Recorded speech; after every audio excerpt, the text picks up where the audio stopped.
भर्गो देवस्य धीमहि धियो यो नः प्रचोदयात्। ॐ भूर्भुवः स्वः तत्सवितुर्वरेण्यं भर्गो देवस्य धीमहि धियो यो नः प्रचोदयात्। भूर्भुवः स्वः तत्सवितुर्वरेण्यं भर्गो देवस्य धीमहि धियो यो नः प्रचोदयात्. આવો હવે હું સ્વામી પ્રદીપ્તાનંદ સરસ્વતીજીને કહીશ કે આગળનો કાર્યક્રમ સંભાળશે.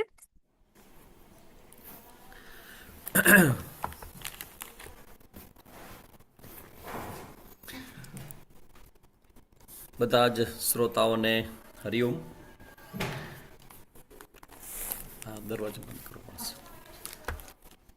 આજે આપણે ચિંતનમાં પ્રવેશ કરીએ તે પહેલાં આપણે ભગવદ્ ગીતાનું જે ધ્યાન શ્લોક છે એ ધ્યાન શ્લોક આપણે બોલશું.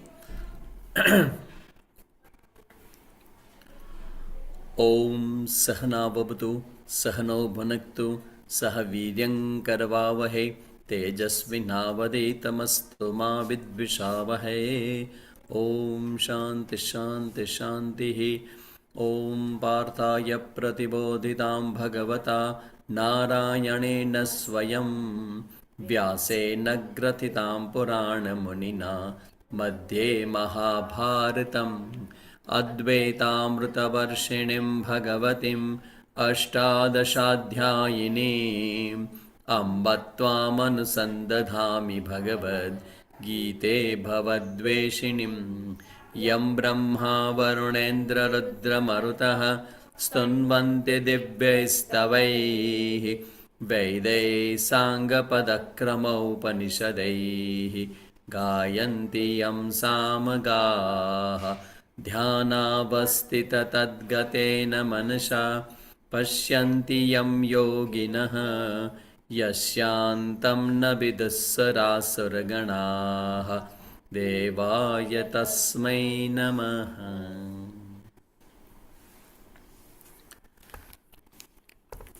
તો આઈ થિંક લાસ્ટ ટાઈમ આપણે બીજો અધ્યાય પૂરો કર્યો હતો અને ત્રીજા અધ્યાયમાં આપણે કંઈ જોયું હતું કે પહેલેથી સ્ટાર્ટ કરવાનું છે? કોઈને યાદ છે?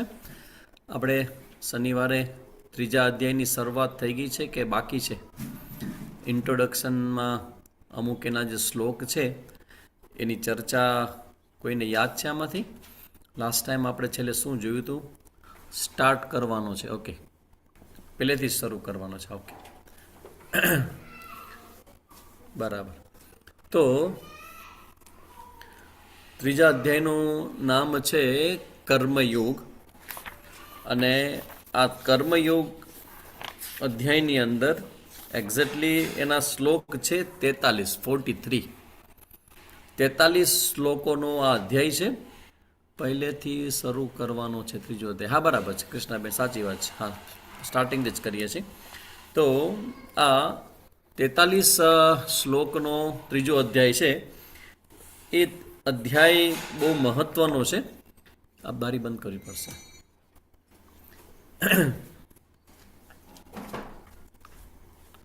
હા, સેકન્ડ અધ્યાયમાં 63મો શ્લોક લાસ્ટ કર્યો હતો. હા, એટલે એ રીતે પછી બીજો અધ્યાય પૂરો થયો, ક્રોધ વિશેનો હતો. ને હવે આપણે આ કર્મયોગની ચર્ચા જ કરશું, કેમ કે ભગવદ્ ગીતાનો જે મુખ્ય વિષય છે ને એ કર્મયોગ છે. લાસ્ટ ટાઈમ મેં વાત કરી હતી કે આખી ભગવદ્ ગીતાને એક જ શબ્દમાં કેવી હોય તો એ શબ્દ છે કર્મ. One word, only one word, એક જ શબ્દ, દેટ્સ કર્મ. ઇવન આખી લાઈફ, ઇવન સંપૂર્ણ અધ્યાત્મ, સંપૂર્ણ ધર્મશાસ્ત્ર, આ બધા માટે એક જ શબ્દ છે કર્મ. અને આ કર્મની સ્વતંત્રતા સાથે આપણો આ મનુષ્ય જન્મ આપણને મળ્યો છે. ફ્રીડમ ઓવર એક્શન, કર્મણ્યેવાધિકાર હસ્તે. આ કર્મ જે છે ને એ બધું જ છે. એવરીથિંગ ઇઝ સ્ટાર્ટિંગ ફ્રોમ કર્મ. આપણો ઉદ્ધાર, આપણો વિનાશ, આપણી ઉર્ધ્વગતિ, અધોગતિ, આપણી અનુકૂળ વાતાવરણમાં જવું, આપણા પાપ કરવા, પુણ્ય કર્મ કરવા, આ બધાની પાછળ છે કર્મ. કર્મનો મતલબ છે કંઈક કરું. આ કર્મની જે સ્વતંત્રતા છે ને એ બહુ મોટું સિક્રેટ છે. એટલે ભગવાને ગીતાજીના બીજા અધ્યાયમાં જે વાત કરી હતી 47મા શ્લોકમાં, માતે સંગ તું અકર્મણી, કર્મ ન કરવામાં તારી ક્યારેય પ્રીતિ ન થાવ. એટલે એક વસ્તુ યાદ રાખવી કે આપણે સૂઈએ છીએ ને રાતના, એટલો સમય આપણે કર્મ કરતા નથી. રાતના આપણે ધારો કે 10, 11, 12 વાગે સૂઈ જાય અને સવારના 7 વાગે ઉઠો તો આને કહેવાય નોન પ્રોડક્ટિવ એક્ટિવિટી. અમારા સામે જ એવું કે નોન પ્રોડક્ટિવ એક્ટિવિટી, કે એમાં તમે કાંઈ જ કરતા નથી, માત્ર તમે સૂઈ જાઓ છો, રેસ્ટ કરો છો.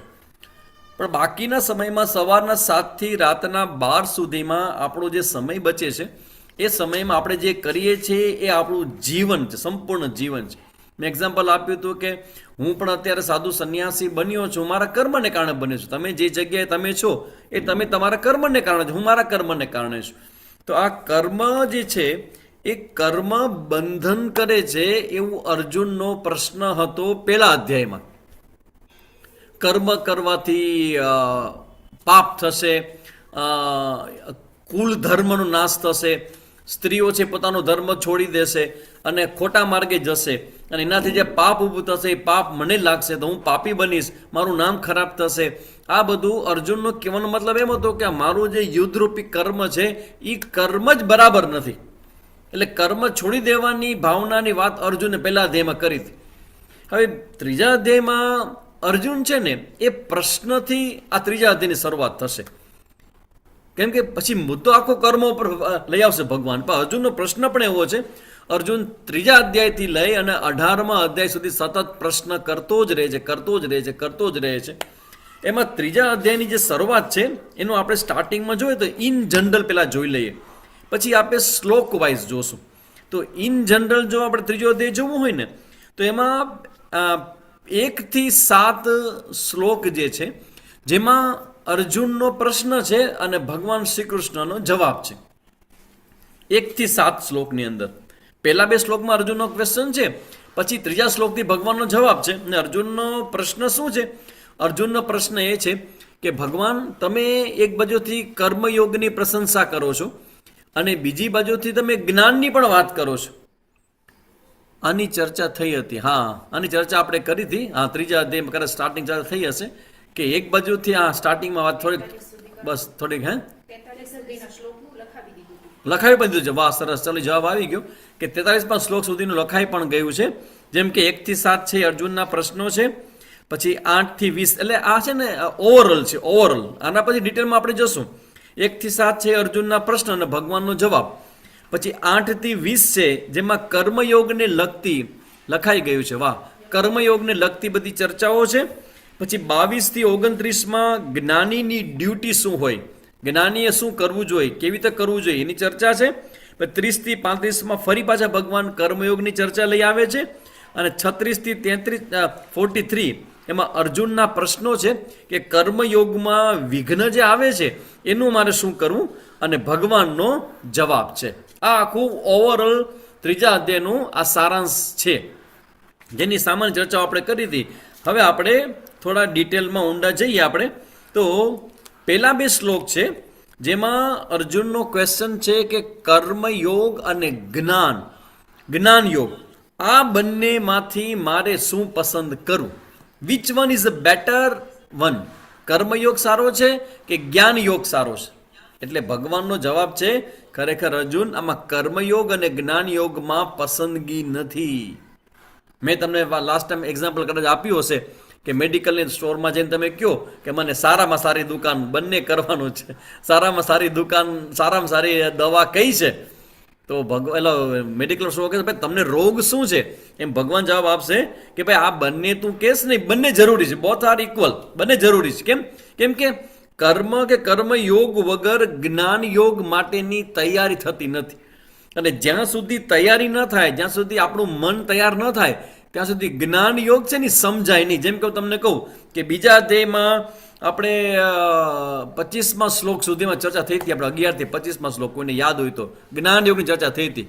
આત્મા કેવો છે, આત્મા મરતો નથી, એને અગ્નિ બાળી શકતો નથી, પાણી ભીંજી શકે, આ બધું આપણે સાંભળી ગયા.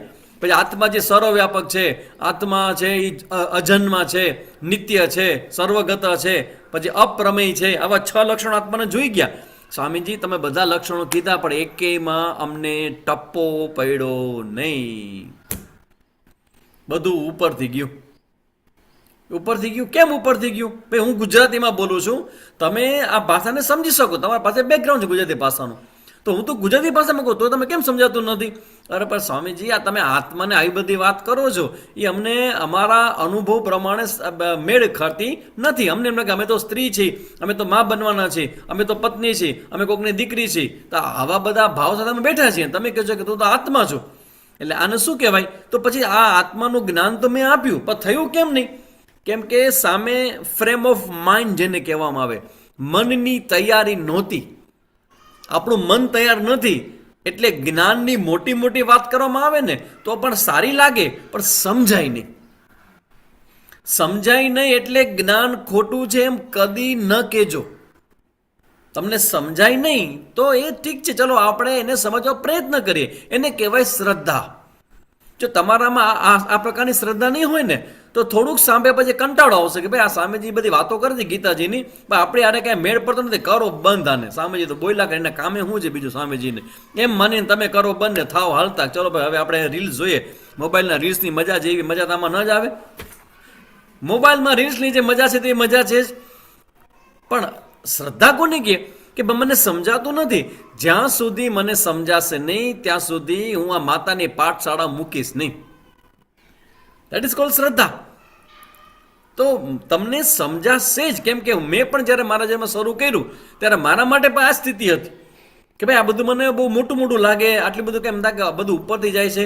પણ ધીમે ધીમે પછી જેમ કર્મયોગ જીવનમાં આવ્યો, પછી અંતઃકરણની શુદ્ધિ થઈ, મન બુદ્ધિ શુદ્ધ થયા, પછી સેવા થઈ, અને એ પછી ગુરુ કૃપા થઈ, અને પછી હવે બધું ધીમે બધું સમજાવવા લાગે.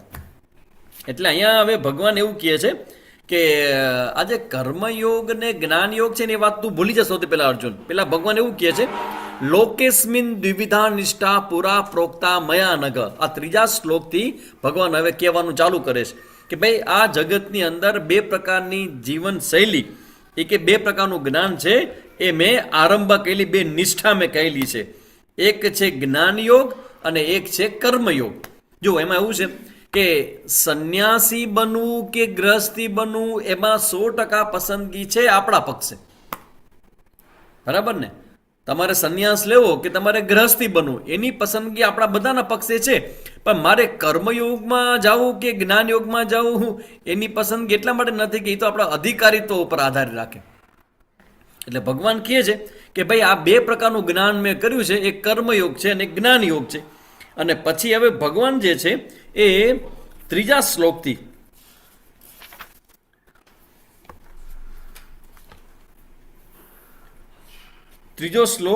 જવાબ દેવાનો શરૂ કરે છે.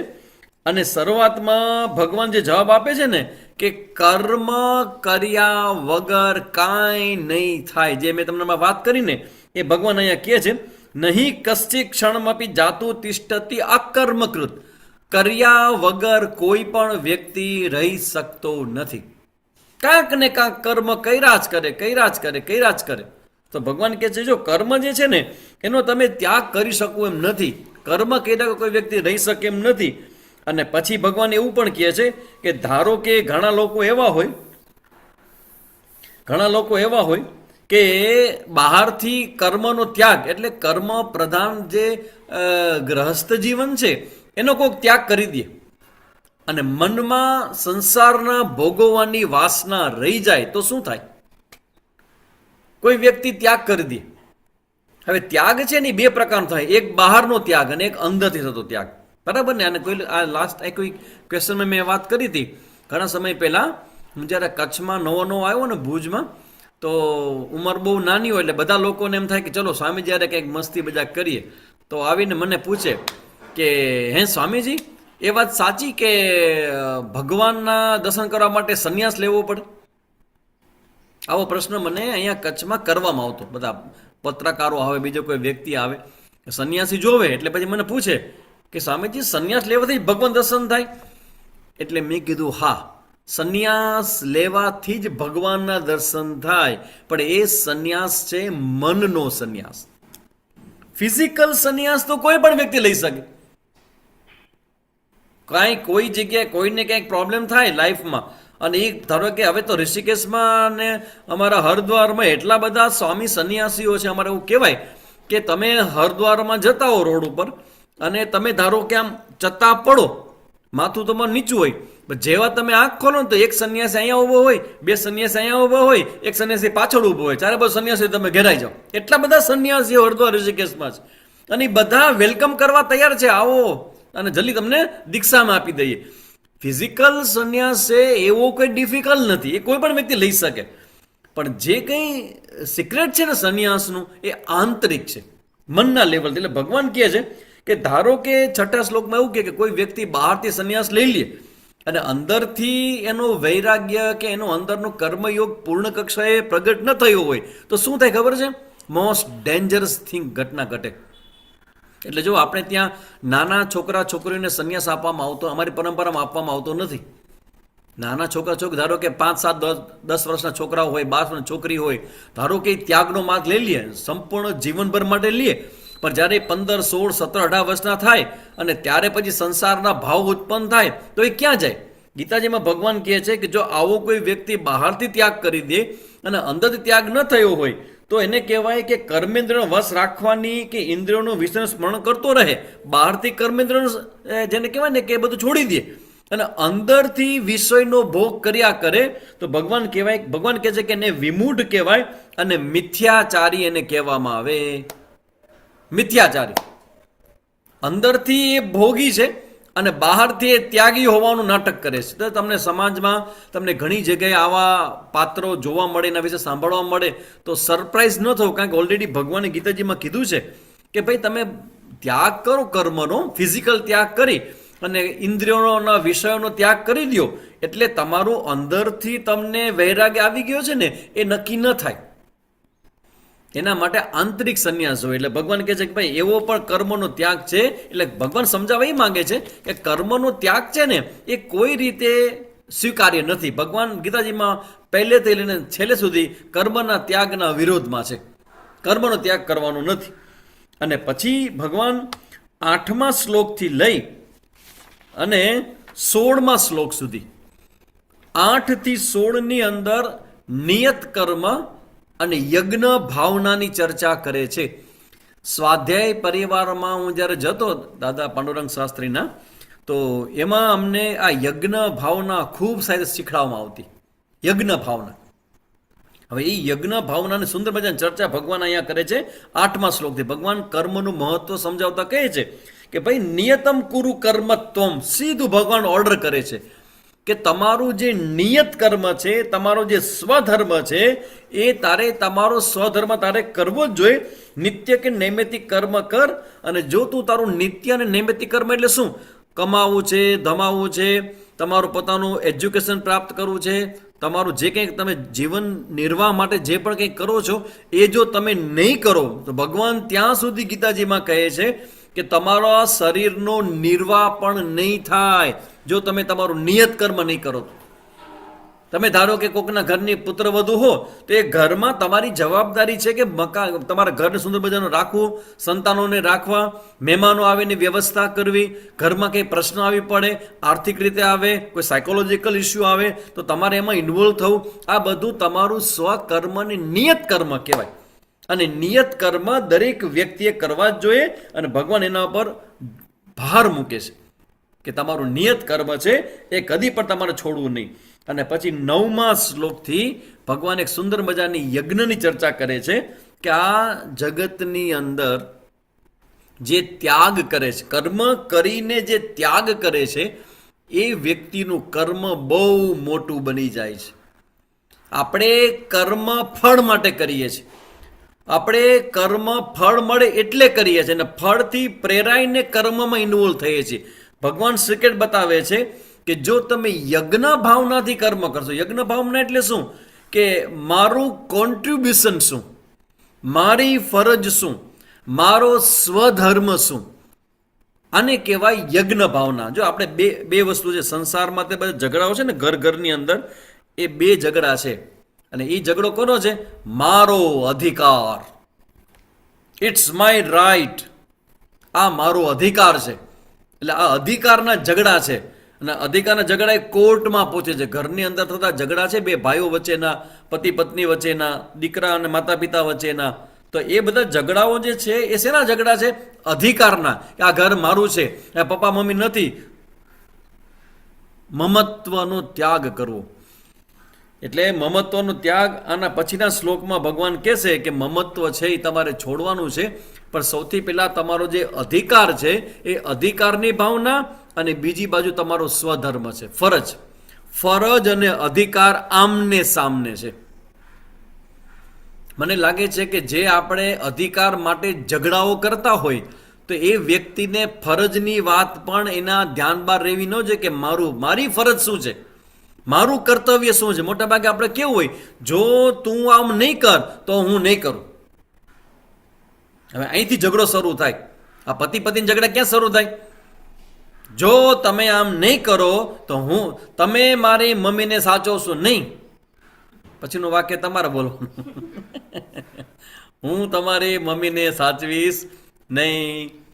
તમે મારો રિસ્પેક્ટ નહીં રાખો, હું તમારો રિસ્પેક્ટ રાખીશ નહીં. બરાબર ને? આ એક સિમ્પલ ને સામાન્ય વસ્તુ છે. આમાં વાઇસે વર્ષા હોઈ શકે, કદાચ તમે તમારી જગ્યાએ સાચા પણ હોઈ શકો.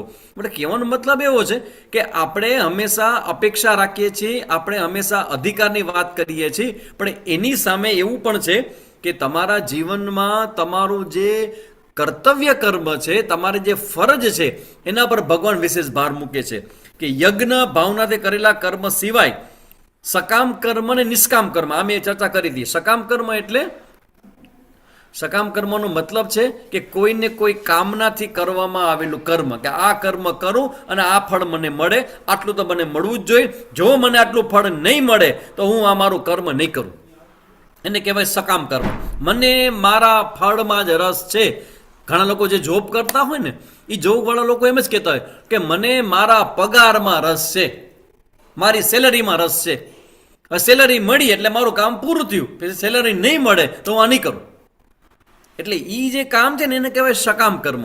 અને નિષ્કામ કર્મ કેવું છે કે તમે કર્મ કરો છો, એમાં તમારા પક્ષે આવેલું જે કર્મ છે, તમારી જે જવાબદારી છે, તમારા પક્ષે આવેલું તમારું સ્વધર્મ છે, એ સ્વધર્મ કરવામાં તમારો ઉત્સાહ એટલો બધો હોય કે રિઝલ્ટ અને ફળ છે ને એને તમે સાઈડમાં રાખવાનું તમારામાં સામર્થ્ય પ્રગટ થાય. એક્ઝામ્પલ તમને વારંવાર મારું એટલા માટે આપું છું કે અહીંયા તમે સમજી શકો કે હું અત્યારે તમને સમજાવતો હોઉં તો એમ પણ થાય કે બસ આ બધા જ બહેનો જે મને સાંભળે છે ને એ બધા સમજી જવા જોઈએ.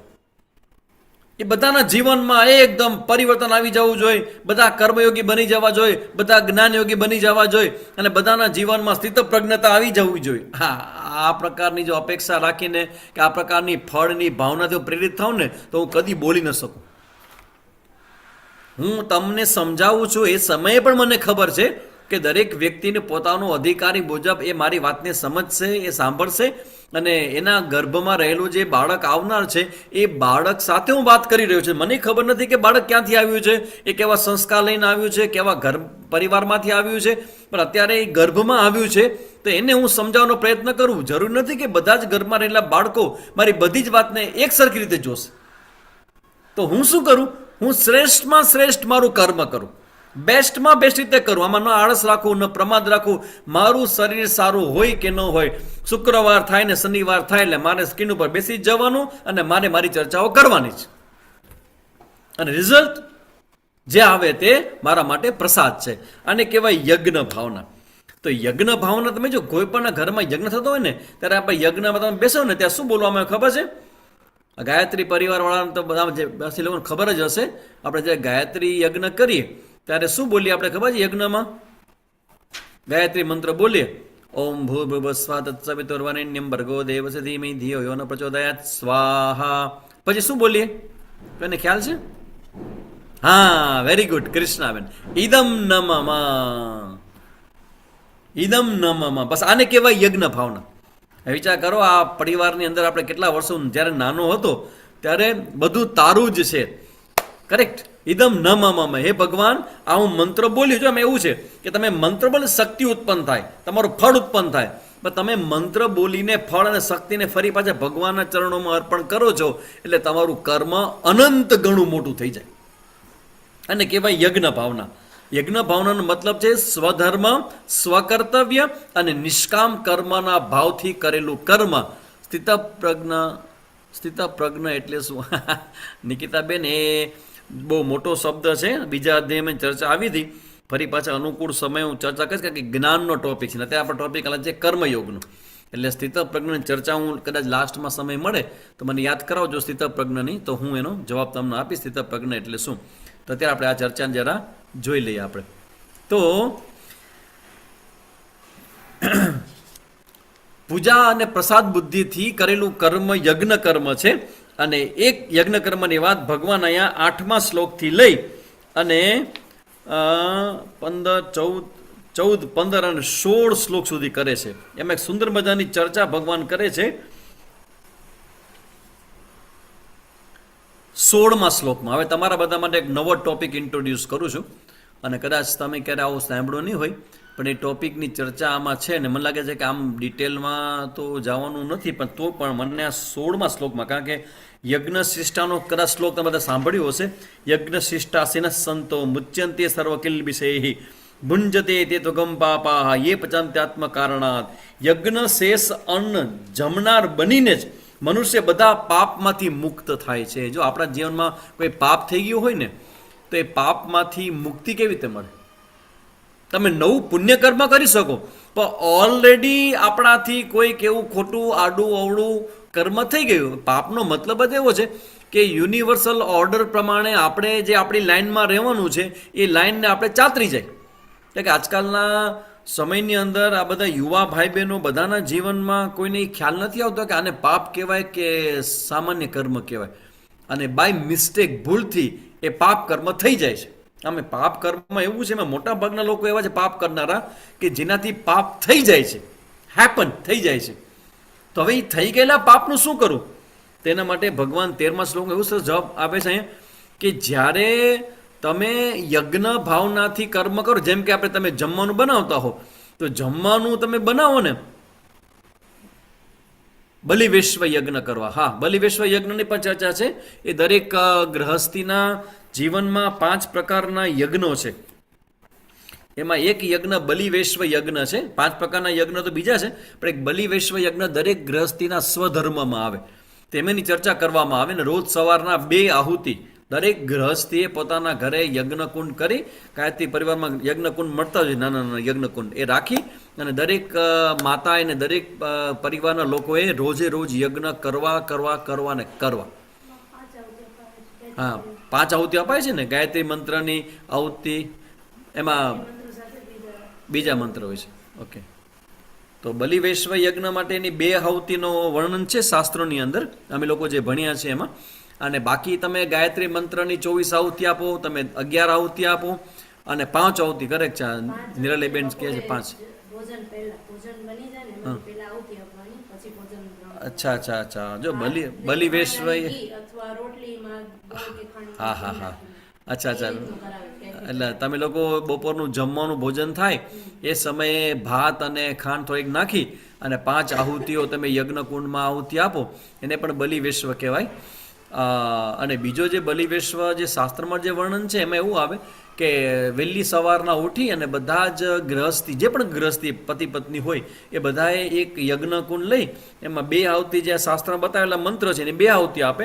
પછી તમને ગાયત્રી મંત્રની આહુતિ આપી છે, તમને મહામૃત્યુંજય મંત્રની આહુતિ આપી છે, તમને જે મંત્રની આહુતિ આપી હોય એ 5 મંત્ર 7 મંત્રને તમે આહુતિ આપો તો ઘરનું વાતાવરણ તમારું ચોખ્ખું બને.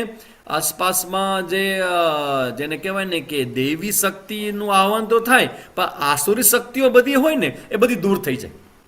ઇવન આપણે કોરોના કાળમાં પણ જોયું હતું કે યજ્ઞ કરવાને કારણે કોરોનાના જમ્સ દૂર રહે છે તમારાથી. તો દેવ ભૂત ઋષિ પિતૃ નર 5 હોતી. હા તૃપ્તિબેન સાચી વાત છે. એમાં ઋષિ યજ્ઞ છે, કરેક્ટ. એ જ રીતે ઋષિ 5 પ્રકારના યજ્ઞની ચર્ચા છે શાસ્ત્રની અંદર. ઋષિ યજ્ઞ, પેલો જેને લખવું એ લખી લેજો. ઋષિ યજ્ઞ, પછી બીજો છે દેવ યજ્ઞ, પછી ત્રીજો છે પિતૃયજ્ઞ, પછી ચોથો છે ભૂત યજ્ઞ, અને 5મો છે અતિથિ યજ્ઞ. આ 5 પ્રકારના યજ્ઞની ચર્ચા આ શાસ્ત્રોમાં આવે.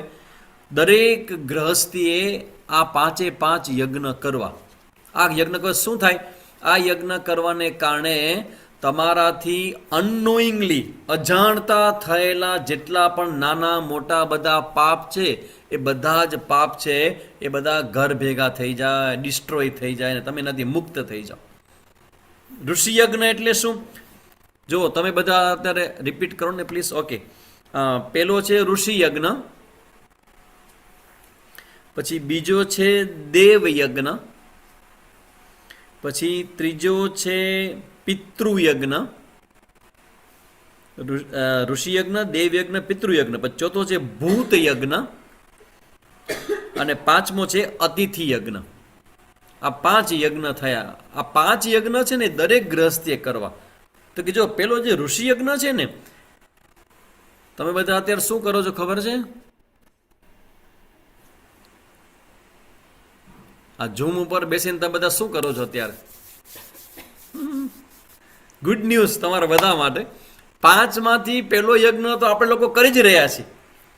ઋષિ યજ્ઞ એટલે ઋષિ મુનિઓએ જે પોતાની તપશ્ચર્યાથી પોતાની ધ્યાન અવસ્થામાં રહીને જે કંઈ શાસ્ત્ર દ્વારા જ્ઞાન આપણા સુધી પહોંચાડ્યું, આપણા ગુરુદેવ છે, પૂજ્ય ગુરુદેવ છે, એમ કરીને જેટલા બધા ઋષિઓ થઈ ગયા, એ ઋષિઓએ જે કંઈ જ્ઞાન આપણને આપ્યું એ જ્ઞાનનું શ્રવણ કરવું એને કહેવાય ઋષિ યજ્ઞ.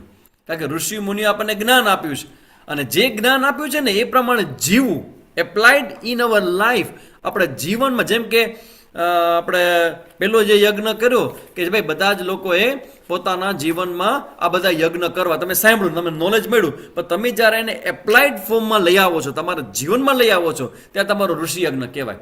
એટલે તમે અત્યારે જે શ્રવણ કરો છો એ પછી તમે ભગવદ્ ગીતાનું શ્રવણ કરો, ઉપનિષદનું શ્રવણ કરો, તમે કોઈ પણ ઋષિની વાણીનું શ્રવણ કરો, તો જેનું પણ કોઈ ઋષિ આપેલું જ્ઞાન જેનું શ્રવણ કરવું એને કહેવાય ઋષિ યજ્ઞ, અને દરેકે કરવો જોઈએ.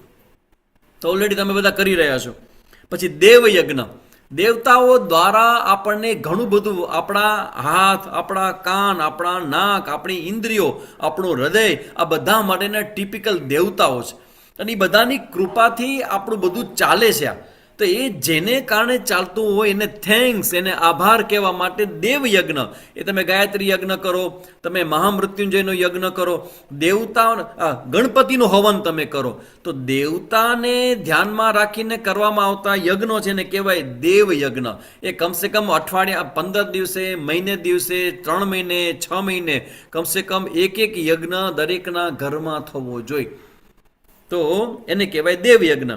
પછી ત્રીજું પિતૃયજ્ઞ છે.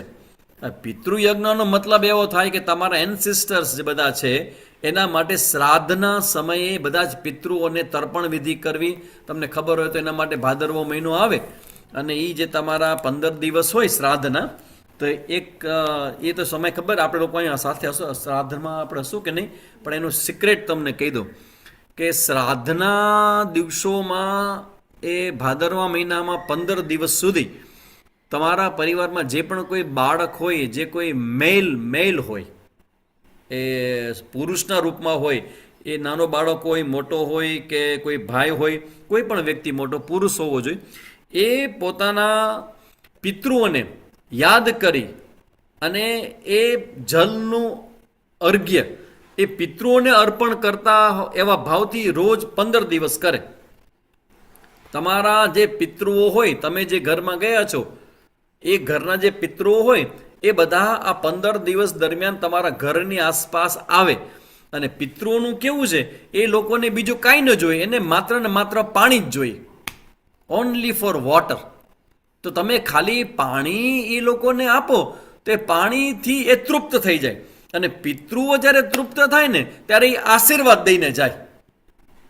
હવે તમારા જીવનમાં ધારો કે સંતાન જોતું હોય, ઘરમાં કંઈક પ્રશ્ન આવતો હોય, કોઈના લગ્ન અટકતા હોય, આર્થિક પ્રોબ્લેમ થતો હોય, ઘરમાં બહુ ઝઘડા થતા હોય, અશાંતિ રહેતી હોય, કાંઈ ને કંઈ પ્રોબ્લેમ, સાંસારિક રીતે જે કંઈ પ્રોબ્લેમ ફીલ કરતા હો ને એમાંથી મુક્ત થાવ. ઇવન તમારો છોકરો 10મા 12મામાં એક્ઝામ આપતો હોય, એને બોર્ડની એક્ઝામ આવવાની હોય, તો આ દિવસો દરમિયાન કોઈ પણ પુરુષે જ્યારે કોઈ પિતૃઓને યાદ કરે અને લેફ્ટ સાઈડમાં એને પાછું આ રીતે આપો ને, પિતૃઓને પાણી હંમેશા લેફ્ટ સાઈડમાં દેવાનું હોય, તો એ લેફ્ટ સાઈડથી એ પિતૃઓનું તર્પણ કરે તો એ કરવાને કારણે પિતૃઓ પ્રસન્ન થાય.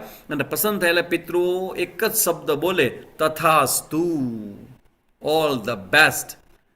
કઈ જગ્યાએ જઈને અર્પણ, હા કોઈ પણ જગ્યાએ તમે અગાસીમાં પણ કરી શકો, પીપળાના મૂળમાં પણ કરી શકો. પાણી ભગવાન પાસે રાખવાનું ના, ભગવાન પાસે નહીં રાખવાનું, પાણી તમારે જલ લઈ લેવાનું તાંબાના લોટામાં અને એને ભરી લેવાનું. અને પછી કાં તમે અગાસીમાં કે કાં તમારા કોઈ પણ મંદિર હોય, મંદિરની બાજુમાં કોઈ પીપળો હોય તો પીપળામાં, તો કોઈ જગ્યાએ તમારા પિતૃઓને યાદ કરવાનું, કહેવાનું કે ભાઈ તમે જ્યાં પણ હો ત્યાં તમે પ્રસન્ન રહો, અમને અમારા પરિવારને આશીર્વાદ આપો. અને પીપળે પાણી રેડવા જઈએ પુરુષો 15 દિવસ માટે. હા હા હા, પીપળે રેડી શકો ને, પીપળો ન હોય તો અગાસીમાં નીચે કોઈક મોટું પાત્ર રાખી અને પણ તમે પાણી આપી શકો ને. એ પછી પાત્રમાં જે પાણી આવે ને એને કોઈને કોઈ ઝાડવાના મૂળિયામાં દઈ દઉં. તુલસી સિવાય, તુલસીમાં નહીં દેવાનું. હા કરેક્ટ, તુલસી મને બધાને ખ્યાલ જ હશે, તુલસીમાં પાણી નહીં દેવાનું ક્યારે. તો એ તમે પાણી કોઈ પણ બીજા બધા હોય વૃક્ષો એના મૂળમાં દઈ દેવાનું. અને સાવ સિમ્પલ, નાનામાં નાનું, ઓછામાં ઓછા સમયનું પણ મોટામાં મોટું રિઝલ્ટ આપનારું છે. અત્યાર સુધીમાં ઘણા બધા મારા અનુભવો છે, ઘણા બધા લોકો મને ઘણી બધા પ્રશ્નો માટે મારી પાસે આવતા હોય, તો હું બધાને આગ્રહ કરું કે આ ભાદરવા મહિનાની અંદર એનો ચાન્સ ગુમાવજો નહીં. 2 હાથ ઊંચા કરીને કહું છું કે મારો અનુભવ સિદ્ધ છે કે ભાદરવા મહિનામાં આખા દિવસમાં ગમે ત્યારે ભાદરવા દિવસના પિતૃઓના તર્પણના દિવસો આવે ત્યારે એ શ્રાદ્ધના દિવસો કહેવાય. તો એ દિવસોમાં આ કરવું. આમ તો તમે રોજ રેગ્યુલર પણ કરી શકો, એવું નથી કે શ્રાદ્ધના દિવસોમાં તમે રેગ્યુલર પણ. તમારા એમાં એવું છે કે પિતૃઓને યાદ કરવાને એ સનાતન હિન્દુ સંસ્કૃતિનું એક લક્ષણ છે. આપણે પિતૃઓને પિતૃયજ્ઞ છે. શેના માટે? કે તમારા એન્સિસ્ટર હતા તો તમે છો. ડાબી બાજુ કરવાનું, હા લેફ્ટ સાઈડમાં, કારણ કે એમાં સીધું તમે, આપણે ધારો કે સૂર્યને અર્ઘ્ય આપે તો સીધું અર્ઘ્ય આપે. બ્રાહ્મણ રોજ કરે છે, બ્રાહ્મણ રોજ કરે છે, હા હા, ભૂદેવ હોય એ બધા રોજ કરતા હોય, પણ બધા જ કરી શકે. કોઈ પણ એવું છે કે એ સ્ત્રીઓના હાથે ન લે, પુરુષોના હાથે જ લે. એટલે એના માટે પુરુષો હોવા જોઈએ ને એ આ અર્ઘ્ય આપે. તો એ અર્ઘ્ય એટલું બધું કામ કરે કે એ ભાદરવા મહિના સિવાય પણ તમે રોજે રોજ દિવસમાં જો અર્ઘ્ય પિતૃને આપવામાં આવે ને તો એવું કહેવાય કે બધા આપણા દેવી દેવતાઓ છે ને એને પ્રસન્ન થતા હજી વાર લાગે, પણ પિતૃઓ છે ને એ બહુ ઝડપથી પ્રસન્ન થઈ જાય. તો પિતૃઓની હંમેશા આપણે આમાંને જાળવી. અને બીજું તમને એનું સાયકોલોજીકલ રીઝન તમને કહી દઉં કે તમે જ્યારે તમારા પિતૃઓ માટે કંઈક યજ્ઞ કરાવો, એના માટે શ્રાદ્ધનું કંઈક કર્મ કરાવો કે તમે જે કંઈ કરાવતા હોય, તમારા છોકરાઓ જ્યારે જોવે કે તમે દાદા દાદી માટે કે નાના નાની માટે કે મોટા વ્યક્તિઓ માટે તમે કંઈક કર્મ કરાવો છો, તો એ જોઈને એને એમ થાય કે મારા પપ્પા મમ્મીને પણ મારે રિસ્પેક્ટ દેવો જોઈએ. તમે વિચાર કરો, છોકરાઓની અંદર બાળક જતું રહ્યું હોય તો માતા કરી શકે? ના, માતા તો ન કરી શકે. બાળક જતું રહ્યું હોય તો એનો કોઈ ભાઈ હોય અથવા તો એનો કાકાનો દીકરો હોય તો એ કરી શકે. એના ફાધરના કોઈ સંતાનો હોય તો એ કરી શકે. ધારો કે ઘરમાં કોઈ જ પુરુષ ન હોય તો કાં તો એના હસબન્ડ કરી શકે ને એના ફાધર કરી શકે, તો ફાધરનો ભાઈ એટલે એના કાકા કે અદાનો દીકરો હોય એ કરી શકે. તો એવી રીતે આ શ્રાદ્ધ એટલે એને કહેવાય પિતૃયજ્ઞ. એટલે હંમેશા પિતૃઓને પ્રસન્ન રાખવા. પછી છે ભૂત યજ્ઞ. આ ભૂત યજ્ઞનો મતલબ શું થાય? આ પંચમહાભૂતમાં નાના નાના એવા તત્વો લેડીઝ ઘણા રોજ પીપળાના ઝાડ પર ચડાવે છે, તે કરી શકે. હા, જો પીપળાના ઝાડ પર તમે પાણી રેડતા હો તો પીપળો જે છે ને એમાં પરમાત્મા શ્રી કૃષ્ણનો વાસ છે. ભગવાનનો વાસ છે. એટલે એમાં તો તમે રેડી શકો, પણ પિતૃઓનો ભાવથી તમે એમાં ન કરી શકો. તમે પાણી રેડી શકો, ચોક્કસ રેડી શકો, પણ એ જે તમારું જે પાણી રેડવાનું છે ને, એ પાણી રેડવાનું ભગવાન માટે હોય, દેટ્સ ઓકે, પણ નોટ પિતૃ. એ તમે પિતૃઓને તમારા હાથથી એ લોકો ન પીએ, પણ તમે ભગવાનને ધ્યાનમાં રાખીને, કારણ કે ભગવાનને 15મા અધ્યાયમાં ગાયું જ છે કે ભાઈ આ પીપળો જે વૃક્ષ છે ને, એ વૃક્ષની અંદર હું છું, એટલે ભગવાન એમાં રહે છે. એટલે ભગવાનને ધ્યાનમાં રાખીને તમે એને પાણી આપી શકો, પણ એ સૂર્યાસ્ત સુધી જો, સૂર્યાસ્ત પછી નહીં. સૂર્યાસ્ત પછી પીપળે પાણી ન દેવાય, એ જરા ધ્યાન રાખો. તો આ પિતૃ પછી ભૂત યજ્ઞમાં શું આવે? કીડી છે, માછલી છે, ગાય છે, કૂતરા છે, એવા જે પણ પ્રાણીઓ છે એના માટે તમારા ઘરમાં રોજ તમારે કંઈક ને કંઈક કાઢવું જોઈએ. એને કહેવાય ભૂત યજ્ઞ. જો ઘણા લોકો કીરિયારું પૂરવા જતા હોય, કીડી હોય એ બધી જ્યાં ભેગી થતી હોય ને, ત્યાં ઘણા એવા છે મોટી ઉંમરના કે આજે પણ જતા હોય, સવારના લોટ લઈને જતા હોય, લોટ સ્પેશિયલ બનાવે. પણ ધ્યાન રાખજો કે એ પણ બહુ જોરદાર વસ્તુ છે. ઘણીવાર આપણા કુંડલીના અમુક પ્રકારના રાહુ અને શનિના જે દોષો હોય ને, એ દોષો દૂર કરવામાં કૂતરાને તમે કોઈ કાળો કૂતરો હોય, કાળી ગાય હોય કે માછલીઓ હોય, એને તમે જે ખવડાવો છો ને, તો તમારા કુંડલીના દોષો બધા સેટલ થઈ જતા હોય છે. આ બધું સૂક્ષ્મ જગતની લેડીઝ જીવતા જ બધી એમની એમ જલની સેવા કરી લે છે, એટલે કદાચ જરૂર નહીં હોય. હા, સ્ત્રી. વાહ ભાઈ, તો સરસ વાત કરી તમે, પોઝિટિવ વાત છે બહુ. લેડીઝ જીવતા જ બધી એમની એમ જલની સેવા કરી લે છે, એટલે કદાચ જરૂર નહીં હોય. ખરેખર જીવતા લેડીઝ સેવા કરતા હોય પાણી પીવાનું. હા, આખી જિંદગી તમારા હાથનું પાણી પીધું હોય, ઓલાના હાથનું કેદી પીધું મને કયો? ઓલો બાપા હોય, દીકરાના હાથનું પાણી કેદી પીધું હોય મને કયો? કોઈ દી ન પીધું હોય, એટલે પછી એ માંગે કે ભાઈ હું જાઉં પછી દીકરો મને આપે. કદાચ વાત સાચી છે, એવું પણ હોઈ શકે. એટલે ક્યારે આમાં તમારે ઇન્ફેરિટી કોમ્પ્લેક્સ ન લઈ આવવા, કારણ કે આપણી સનાતન હિન્દુ સંસ્કૃતિની અંદર બધું વ્યવસ્થિત સેટલમેન્ટ આપણા ઋષિ મુનિઓ કરીને ગયા છે. એટલે એ ભૂત યજ્ઞ છે, એમાં એ બધું આવે. અને પછી છે અતિથિ યજ્ઞ. અતિથિ તુમ કબ કદી એવું ન કે ઓ ભાઈ આપણી સંસ્કૃતિ નથી આ. અતિથિ તુમ કબ જાઓગે, તમને ગમતા હોય કે ન ગમતા હોય, અતિથિનો નિયમ છે કે એ જ્યારે પણ આવે તમારા ઘરે, અને જો તમે એને કાંઈ ન ખવડાવો, ન પીવડાવો, તો અતિથિ હોય ને એ તમારા ઘરેથી તમારું પુણ્ય ખાઈને ચાલ્યા જાય. અતિથિ અયોગ્ય દોષ લાગે. અતિથિ જે છે ને એને કહેવાય કે અતિથિના રૂપમાં નારાયણ જ હોય. એટલે જો અતિથિને તમે કંઈ પણ આગતા સ્વાગતા ન કરો તો આપણું જે પુણ્ય હોય ને એ બધું ચાલ્યું જાય. એટલે એવું કહેવાય કે અતિથિ યજ્ઞ. આમ તો અતિથિ યજ્ઞનો પ્રેક્ટિકલ રીઝન એનો હોય છે કે તમે કોઈના પણ ઘરે જાઓ તો કમસે કમ રિસ્પોન્સ તમારા બરાબર હોવો જોઈએ ને. આવો આવો, કેમ છો, કેમ નહીં કર, તમારે હોવું જોઈએ. પાણીનો ગ્લાસ તમારે દેવો, કમસે કમ પાણી તો આપી જ શકીએ આપણે. તો એ ભાવના જે છે ને, એ ભાવના સદભાવના છે, એક પ્રકારનો રિસ્પેક્ટ છે, એક પ્રકારનો સ્વીકાર છે. એટલે અતિથિ ભાવના. એટલે 5 પ્રકારના યજ્ઞની ચર્ચા જે કરી આપણે, એ આ 5 પ્રકારના યજ્ઞ છે. હવે એના સિવાય આજે 16મો આજે વાત કરી આપણે કે તમે કાંઈ પણ કરો છો, હજી એક મુદ્દો રહી જાય છે, જરા કહી દઉં કે 13મા શ્લોકમાં કહે છે કે યજ્ઞ કરતા શેષ બચેલું જ ખાવું. એનો મતલબ એમ કે તમારા પાસે હવે આ ટોપિક છે ને તમારા માટે નથી, પણ તમારા પતિદેવો માટે છે. એટલે એ લોકો મારી સામે બેસતા નથી, કારણ કે એ લોકો બધા કામ ધંધા અને લક્ષ્મીજીને કમાવાને એમાં પડેલા છે, તો એને અનુકૂળતા નથી. પણ તમે મારી વાત તેના સુધી પહોંચાડજો. જો એમાં એવું છે કે અહીંયા 13મા શ્લોકમાં ભગવાન એવું કહે છે કે ગૃહસ્થી માટે એ જે 100% કમાતા હોય ને, તમારા ઘરમાં જે પણ તમારે ત્યાં ઇન્કમ થતી હોય ને, એ ઇન્કમમાંથી 10%નો ભાગ છે એ હંમેશા દાન માટે કાઢવો અને કાઢવો. 10%, 10%. એટલે જો આપણા ઋષિમુનિઓ બ્રિલિયન્ટ કેટલા તમે મને કહો.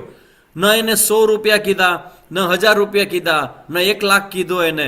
કોણ પાસે કેવી ઇન્કમ આવતી, કોકની ઓછી આવતી, કોકની વધારે આવતી, એવું કાંઈ જ નહીં. તમારી પાસે જેટલી ઇન્કમ આવે એમાંથી 10% ઇન્કમ તમારે દાન ધર્માદામાં, કોઈક ગરીબ બ્રાહ્મણ હોય તો એને તમે આપી શકો, કોઈ ગરીબ છોકરો હોય કે જેની ફીસ ન હોય એને તમે આપી શકો, સમાજનું કંઈક કામ થતું હોય તો એને આપી શકો, કોઈ સાધુ સંત સંન્યાસી કોઈક મોટું સમાજ સેવા કરતો હોય તમે એને આપી શકો, અથવા તો પરિવારની અંદર ગાયત્રી પરિવારની કોઈક સારી પ્રવૃત્તિ થતી હોય એમાં તમે દાન લખાવી શકો. તો તમારા પોતાના ઘરમાંથી 10%નો હિસ્સો કાઢી અને એ હિસ્સો તમારા પોતા માટે નહીં પણ દાન માટે. શેના માટે? કોઈ મને પૂછે કે સ્વામીજી 10%નું દાન શું છે? એટલે મેં કીધું તમે જીએસટી ભરો છો કે નહીં?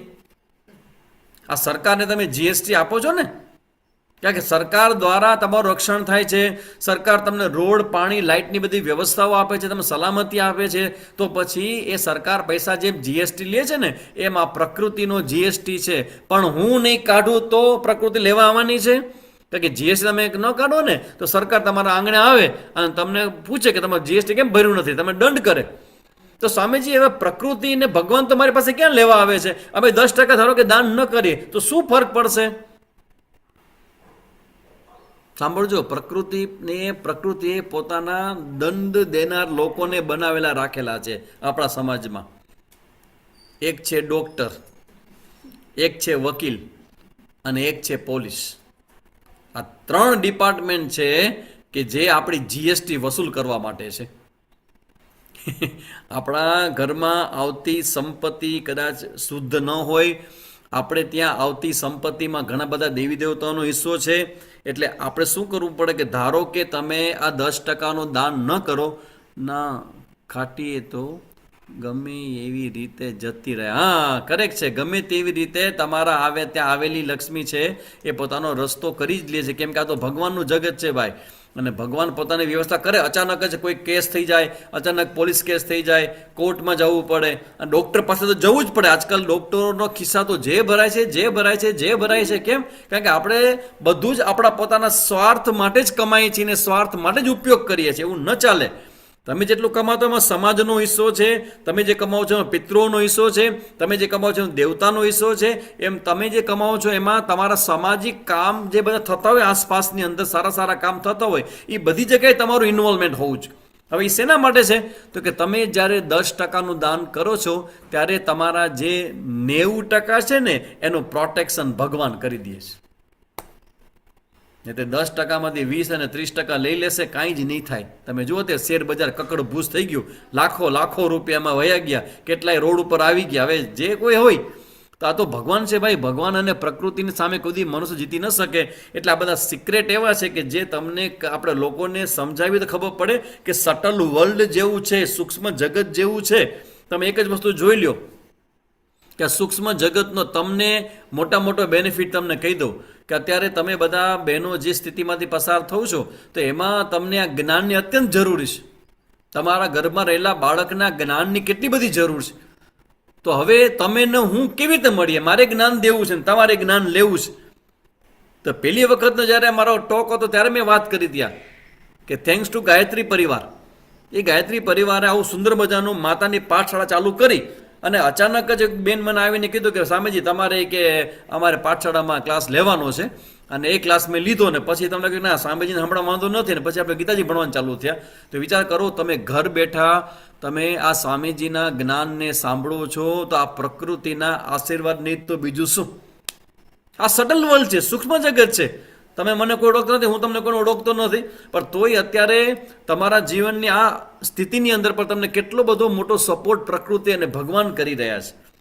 તો એ પ્રકૃતિ અને ભગવાન જો આપણને સપોર્ટ કરતા હોય તો એનું જે જ્ઞાન છે એ જ્ઞાન આપણે લઈએ અને એ એપ્લાઇડ ફોર્મમાં પણ લાવી. એટલે તમારા ઘરના લોકો જે છે, બધા ભાઈઓ પુરુષો છે, એ બધાને ખાસ કહેજો કે આવું પ્લાન કરે. અને જો આવું કરશો ને તો આવનારું સંતાન જે છે એને પણ પ્રશ્ન નહીં આવે, ઘર પણ ઘણા બધા પ્રશ્નમાંથી મુક્ત રહેશે. કારણ કે સરકારી કામમાં જે સરકારી સ્ટેજમાં જે લોકો હોય ને બધા ઓફિસરો, એ બધાને બ્લેકના પૈસા બહુ આવતા હોય. આ બ્લેકના પૈસા દેખાય નહીં ને આવે એટલે કે ઓહો આનાથી તો આપણે એપલનો એઠા સફરજન વાળો ફોન લઈ લેશું અને મોટી ગાડી લઈ લેશું, આ લઈ લેશું, તે લઈ લેશું. એ બધું વાત સાચી તમારી, પણ એ પૈસો જ્યારે બ્લેકનો હોય તો એ તમારા છોકરાઓના મનને બગાડી શકે છે. સ્વામીજીનું આ એક ચોંકાવનારું વાત તમારા ઘરમાં બધા કરજો કે જ્યારે આપણે ત્યાં કોઈક એવી સંપત્તિ આવી જાય, કોઈક એવું આવી જાય અને એમાં જો આપણે જાગૃતિ ન હોય ને તો એ આપણા સંતાનોની બુદ્ધિ બગાડે ને તો ખોટા રસ્તે એ લોકોને લઈ જાય અને પછી પ્રોબ્લેમમાં આવી જાય. એટલે આ બધાથી સૂક્ષ્મ જગતમાંથી ક્યારે શું પ્રોબ્લેમ કંઈ ખબર નથી. એટલા માટે કહેવાય કે ભાઈ એવા સમયે આપણે શું કરવું છે, 10%નું કાઢવું. યજ્ઞ શિષ્ટ સિન સંત, યજ્ઞ ભાવનાથી કરેલા કર્મોથી બચેલું જે પ્રસાદ રૂપે છે, એટલે કે તમે પહેલા ત્યાગ કરો, 10%નો ત્યાગ કરો, પછી જે તમે ભોગવો છો ને 90%, એ ભગવાન યજ્ઞ કર્મ યજ્ઞ ભગવાનના આશીર્વાદ બની રહેશે. તેની ચર્ચા મારે તમારી પાસે કરી 13મા શ્લોકમાં, અને 16મો જે શ્લોક છે એમાં ભગવાન કહે છે એવમ પ્રવર્તિતમ ચક્રમ નાનું વર્તયતી યહ નાનું અનુવર્તય ઇહ અનુવર્તયતી ઇહ, એટલે કે એક યુનિવર્સલ ચક્ર આખા બ્રહ્માંડને ચલાવી રહ્યું છે. હવે બરાબર ટોપિક સાંભળ, થોડોક તમારા પાસે નવો હશે પણ અદ્ભુત ટોપિક છે, જે વારંવાર હું કહેતો હોઉં છું કે જીવનને જીતવા માટે, ક્રોધને જીતવા માટે, તમારા પ્રશ્નોને જીતવા માટે એક સૌથી મોટું તમારી પાસે સાધન છે ને એ છે જ્ઞાન એક્સેપ્ટન્સ. સહજતાથી સહર્ષ સ્વીકાર એ જીવન જીતવાની માસ્ટર કી છે. સ્વીકાર, એક્સેપ્ટન્સ, ઇવન તમારી પોતાની જાતનો પણ સ્વીકાર અને જગતની ઘટનાનો, અવસ્થાનો, પરિસ્થિતિનો, સગાવાલાનો, આ બધાનો સ્વીકાર. એક્સેપ્ટન્સ છે ને એ માસ્ટર કી છે. સ્વીકાર કરો. હવે તમે થશે પ્રશ્ન કે સ્વામીજી સ્વીકાર કેમ થાય? તો એના માટેનું એક સુંદર મજાનું ભગવાને એક ઇન્ડિકેશન આપ્યું છે કે ચક્ર, ચક્ર એટલે એક એવું સુંદર મજાનું એક વ્યવસ્થા. ચક્ર એટલે વ્યવસ્થા. એક એવી વ્યવસ્થા છે, ભગવાન કહે છે કે એ વ્યવસ્થાની અંદર બધું બરાબર ચાલી રહ્યું છે. આ ચક્રનું અંગ્રેજીમાં એક નામ છે અને એનું નામ છે ઓર્ડર. ORDER, order. એક સ્ટેટમેન્ટ ખાસ લખી લેજો તમારા નોટની અંદર, એવરીથિંગ ઇઝ ઇન ઓર્ડર. દરેક ઘટના, દરેક પરિસ્થિતિ ને દરેક વ્યક્તિઓ, દરેક જીવાત્મા ને સમગ્ર સૃષ્ટિ ઇઝ ઇન ઓર્ડર. જગતમાં જે પણ કંઈ થાય છે એ પ્રકૃતિના નિયમોથી નિયંત્રિત થાય છે. ક્યાંથી થાય? શરૂઆત તમે જુઓ કે આકાશની અંદર હું તમને પૂછું કે પૃથ્વી છે એ સૂર્યની આસપાસ ચક્કર લગાવે છે. કોઈને ખબર છે કેટલા સમય ચક્કર લગાવે છે? એ સામે જ હવે આવા પ્રશ્ન જવાબ માટે તમારે ગૂગલ કરવું પણ બધા ગૂગલિયા દેવવાળા છીએ. પણ ગૂગલ કરવા માટે મોબાઈલ અમે તમારો ઝૂમમાં વાપરી જાય. અમને ખબર કેમ પડે? ગૂગલ કેમ ખોલવું અમારે? ગણી ન શકાય એટલા કરોડો વર્ષથી, અબજો વર્ષથી, કારણ કે આપણી પાસે મીંડા સિવાય કાંઈ નથી, અબજો વર્ષથી એ પૃથ્વી છે એ સૂર્યની આસપાસ ચક્કર લગાવે છે. બરાબર? હવે તમને કદાચ ખબર હોય તો એ પૃથ્વી સૂર્યની આસપાસ ચક્કર લગાવે એટલું જ નહીં, પૃથ્વી પોતે પણ પોતાની ધરીમાં ફરે છે. ડબલ રીતે ચક્કર થયું. આ પોતાની ધરી ઉપર પણ ફરે અને સૂર્યની આસપાસ પણ ફરે છે. તો મારો પ્રશ્ન છે કે આ પૃથ્વી જરાક સૂર્યની નજીક જાય, જેટલી પોતાની ધરી છે એનાથી સૂર્યની નજીક જાય તો શું થાય ખબર છે? પૃથ્વી ફિનિશ થઈ જાય, બળી જાય. અને જો એ પૃથ્વી સૂર્યથી જરાક આગી થાય તો વાતાવરણમાં એટલી બધી ઠંડી છે કે પૃથ્વી થીજી જાય. આ બ્રહ્માંડની અંદર આપણો પૃથ્વીલોક જે છે એમાં જે પૃથ્વી છે એ સૂર્યની આસપાસ ફરે છે. તો હવે હું પ્રશ્ન કરું કે પૃથ્વી આગળ પણ જતી નથી, પાછળ પણ જતી નથી, પોતાની ધરી પર ફરે છે અને સૂર્યની આસપાસ ફરે છે. તો આ પૃથ્વી સૂર્યની આસપાસ કેવી રીતે ફરે છે? What is the source behind this activity? કોણ ફેરવે છે? ચલો હવે આ બધા તમે મને સાંભળો છો તો જરા મને કહો ગુરુત્વાકર્ષણ, વાહ વાહ હિરલબેન ને પેલા જ ધડક એકદમ જે આન્સર જે મારે જોતો હતો એ વાહ કરેક્ટ એકદમ સાચો કૃષ્ણાબેન સાચી વાત છે પરફેક્ટ જવાબ બધા ધડાધડ મળે છે બરાબર છે તો જવાબ બધાના સાચા જ હોય પણ હું ઈચ્છું છું કે આ જવાબની ચર્ચા થાય કારણ કે જો આપણે બધા પ્રેક્ટિકલ આપણે ભણેલા ગણેલા છીએ એટલે પ્રેક્ટિકલ અને લોજિકલ વાત તો હોવી જોઈએ તો ગુરુત્વાકર્ષણનું બળ છે એ ગુરુત્વાકર્ષણનું બળ છે એ પ્રવાહ જે છે એ પૃથ્વી અને સૂર્ય વચ્ચે છે અને ગુરુત્વાકર્ષણનો પ્રવાહથી પૃથ્વી સૂર્યથી જોડાયેલી છે અને આવી રીતે ફરે છે તો હવે હું પ્રશ્ન કરું કે ગુરુત્વાકર્ષણનો આ પ્રવાહ બનાવ્યો કોણે અને બીજો પ્રશ્ન છે વાય શું કામ બનાવ્યો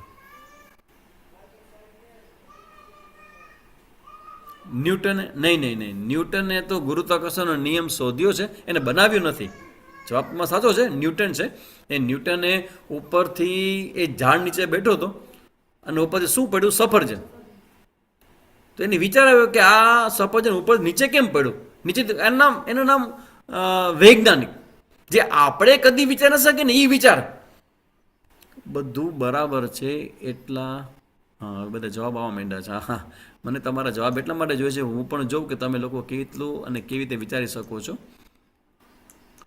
બધું બરાબર ચાલે એટલા માટે ભગવાન જ કરે છે ઓકે પૃથ્વીને સૂર્યની આસપાસ ચક્કર પૂરતા 1 વર્ષ 365 લાગે બરાબર છે ભગવાન સર્જનાર તો પરમાત્મા છે કોણે બનાવે તો ખબર નથી ખબર પણ કેમ બનાવે તો તમે કીધું જ પહેલાં ઓકે ભગવાને જો આપણી પાસે બીજો કોઈ જવાબ નથી એટલે આપણે કહીએ ભગવાને પણ યાદ રાખજો એ પૃથ્વી જે ચક્કર લગાવે છે ને અને એ ફરે છે ને જે બે રીતે એ ફરે ને તો જ તમે ને હું ઝૂમ ઉપર મીટિંગ કરી શકી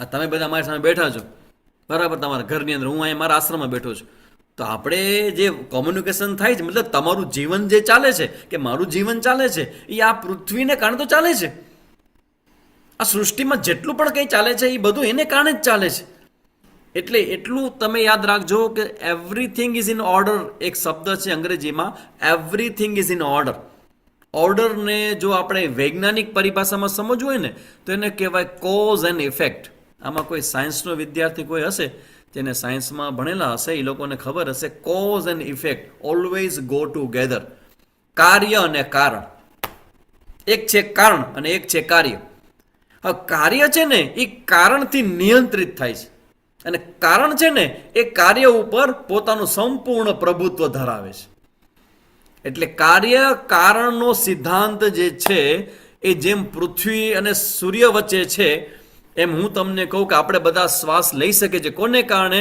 તો કે ઓક્સિજન વાયુને કારણે તો ઓક્સિજન વાયુ જે છે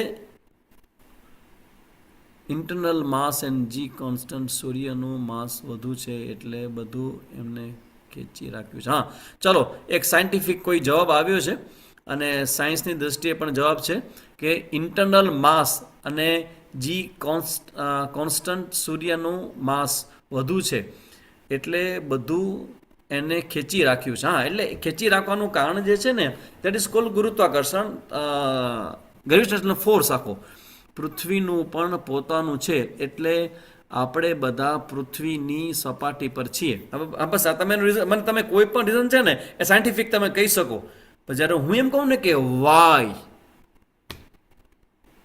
આ જવાબ કદાચ સાયન્સ પાસે નથી વાય જે મેં તમને હમણાં કીધું વાય એટલા માટે કે તમે ને હું જીવી શકીએ તમે ને હું કર્મ કરી શકે તમે ને હું જ્ઞાન પ્રાપ્ત કરી શકે તમે ને હું કર્મના ફળ ભોગવી શકે તમે ને હું મોક્ષ પ્રાપ્ત કરી શકીએ હા તો આપણા પક્ષી વાત છે બીજા કેટલા જીવાત્માઓ છે 84 લાખ યોની છે એમાં કેટલા બધા નાના મોટા જીવજંતુઓ બધા છે એ બધા જીવે છે તમે જુઓ કીડીને કળને હાથીને મણ એ ભગવાન આપી દે તો એ જે થાય છે એ પ્રકૃતિની એક વ્યવસ્થા છે અને એ વ્યવસ્થામાં જે ઓર્ડર છે ને કોઝ એન્ડ ઇફેક્ટ એ જબરજસ્ત છે કોઝ એન્ડ ઇફેક્ટ એ માત્ર આખા બ્રહ્માંડમાં નહીં ઇવન આપણા જીવનમાં છે કોઝ એન્ડ ઇફેક્ટ હું તમને એમ કહું હવે બધાને આપણે કહું કે ભાઈ આપણે ગોટલી વાવીએ ગોટલી તો એમાંથી શું ઉગે આંબો કરેક્ટ ગોટલી વાવીએ તો આંબો ઉગે હવે બાવળ વાવીએ તો શું ઉગે એમાંથી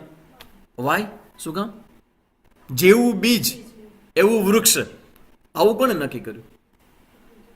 પ્રકૃતિ, ભગવાન, ઓર્ડર. જેવું બીજ એવું વૃક્ષ. તો એનો મતલબ કે પ્રકૃતિમાં આ ઓર્ડર છે. જેમ કે હું તમને કહું કે મારો અવાજ તમારા સુધી પહોંચે છે, બધા સુધી? બધાને અવાજ આવે છે બરાબર મારો? ઈશારા કરશો તો સમજાશે. આ વિડીયોવાળા અંગૂઠો ઊંચો કરશો તો ખબર પડશે. આવે છે ને અવાજ? Very good. અવાજ તમારા સુધી આવે છે. હવે મારો અવાજ તમારા સુધી કેવી રીતે પહોંચે છે? તો કે ભાઈ ઝૂમની અંદર મિટિંગ ચાલુ છે અને મિટિંગમાં હું અહીંથી બોલું અને તમે ત્યાં છો, તો એ સમયે તમને મારો અવાજ ત્યાં સુધી પહોંચે છે. તો તમારા કાનમાં પહોંચે, તમને સંભળાય છે અવાજ, બરાબર? તમે કીધું હા અમને સંભળાય છે. હવે પછીનો સેન્સિટિવ ક્વેશ્ચન, સમજાય છે હું શું કહું છું? જવાબ ના દેજો અને મને મુશ્કેલ થઈ જશે. જવાબ ના દેજો. સમજાય છે? તો કે હા સ્વામીજી, જેવું વાવીએ તેવું લણીએ. વાહ, કરેક્ટ. જેવું વાવીએ તેવું લણીએ. કોઝ અને ઇફેક્ટ. હું અહીંથી બોલું, તમે ત્યાંથી સાંભળો, બરાબર ને? હવે ધારો કે તમે આટલા બધા છો, અત્યારે 96 જણા મને દેખાવો છો, 96 ની જગ્યાએ એકમાં 2 જણા ગોઠવાણા હશો તો 100 જણા તો હશો જ કમસે કમ. મારી સામે બીજા 2 બેઠા છે, 96 ને 2 98, 98 ને બીજા 2 100. તો તમે આટલા બધા બેઠા છો ને હું એક જ શબ્દ એક જ રીતે અહીંથી હું બોલું છું, તો શું બધાના મનમાં આ શબ્દનો એક જ અર્થ ઉત્પન્ન થાય છે? એવું ન બને. તો એમાં ઓર્ડર છે. તમે કાનથી સાંભળો, બરાબર ને? જેમ કીધું કે ગોટલી વાવે તો આંબો ઉગે અને બાવળ વાવે તો બાવળ ઉગે, બરાબર ને? તો એમ પૂછું કે તમને અત્યારે દેખાય છે, બરાબર ને? હવે જુઓ, આ મારા હાથમાં શું છે? આ ખ્યાલ આવે છે કોઈને? કોઈ કહી શકે? આ માઉસ. ઓકે, ચલો, આ માઉસ છે. આ માઉસનો કલર કેવો છે? કાળો. અચ્છા, તમે આ કાળા કલરનું જ્ઞાન તમને શેનાથી થયું? કાનથી થયું, જીભથી થયું, નાકથી થયું કે આંખથી? તો કે આંખથી. આંખથી તમને કલરનું જ્ઞાન થાય, તમને કાનથી શબ્દોનું જ્ઞાન થાય. તો આંખ અને માઇન્ડ. અચ્છા, હા, એને પછી માઇન્ડ આવશે. જેમ કે આંખ તમારી જોવે છે, આંખથી તમને પ્રકાશ હોય તો પ્રકાશ વસ્તુનું જ્ઞાન થાય. પણ આ પ્રકાશ હોય ને આંખ હોય પણ માઇન્ડ ન હોય તો તમને જ્ઞાન ન થાય. ઓર્ડર. આને કહેવાય એપિસ્ટેમોલોજીકલ ઓર્ડર. તમારી ઇન્દ્રિયો દ્વારા થતું જે જ્ઞાન છે એનો ઓર્ડર. તમારી ઇન્દ્રિયથી જેનાથી જે જ્ઞાન થતું હોય એનાથી એક જ્ઞાન થાય. તો એ ઓર્ડર છે એની અંદર. આ કોઝ એન્ડ ઇફેક્ટ છે. હવે આપણે મેઇન ટોપિક ઉપર આવીએ, કોઝ એન્ડ ઇફેક્ટમાં, કે કોઈ ગાંડો માણસ છે એ ગાંડા કાઢે અને સ્થિતપ્રજ્ઞ પુરુષ છે, આ મેચ્યોર અને પરિપક્વ છે અને સંપૂર્ણ જગતનો, સંપૂર્ણ ઘટનાનો સ્વીકાર કરે અને ઓલવેઝ બી આનંદમાં રહે, મસ્ત રહે. તો મને એમ કહેજો, મને એ કહો કે ગાંડો માણસ ગાંડા શું કામ કાઢે છે? તમને કોઈ આવું નહીં પૂછ્યું હોય. ગાંડો માણસ ગાંડા શું કામ કાઢે? તો સિમ્પલ. કેમ કે ગાંડો છે. એ ગાંડો છે એટલે એનું માઇન્ડ, એ માણસ એને સમજાય એવું વર્તન કરે. કરેક્ટ, બરાબર છે. માઇન્ડ નથી એવું નહીં. માઇન્ડ તો છે પણ માઇન્ડ થોડું પ્રોબ્લેમ વાળું છે.